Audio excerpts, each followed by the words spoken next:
దేవునికి వేరుగా ఉండు. ప్రభు నాతోనే మాట్లాడాడు. ఒరే యవనస్తుడా, అరే సోకులోడా, నీ బలాన్ని చూసుకుని, నీ అందాన్ని చూసుకుని, నీ ఉద్యోగం చూసుకుని వరకలేకుతున్నావేమో. రే పిచ్చోడా, నాకు వేరుగా ఉండి నువ్వేది సాధించలేమన్నాడు ప్రభుత్వం.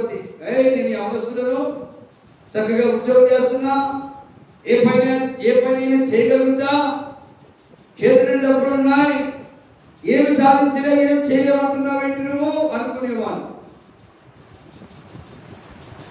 నాకు వేరుగా ఉండి నువ్వేమి సాధించలేవు.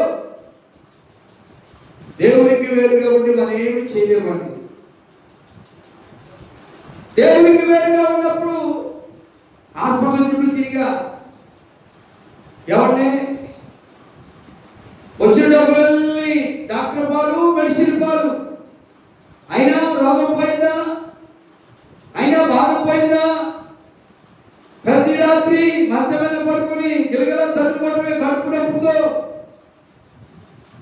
ఆయన ఇచ్చిన టానిక్ తాగినా, ఆయన ఇచ్చిన పిల్లలేసుకున్నా, ఎవరి ఉపశమనమే లేదు.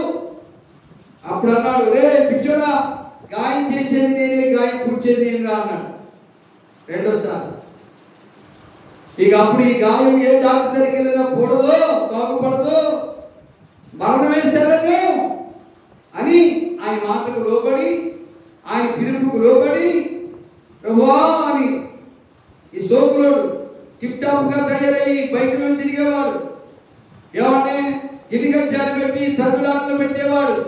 ఎవరిని ఆయన కాళ్ళ మీద పడి, ఎవరిని ఆయన కాళ్ళ మీద పడి ప్రభువా నీ మాట్లాడతా, నీకు లోపడతా, నీ పని చేస్తా, నా మాట వినకపోతే, నాకు లోపడకపోతే, నా పని చేయకపోతే మర్చిపోగలుగుతాను అన్నాడు. అంతే. నాకు వేరుకునేది సాధించలేము.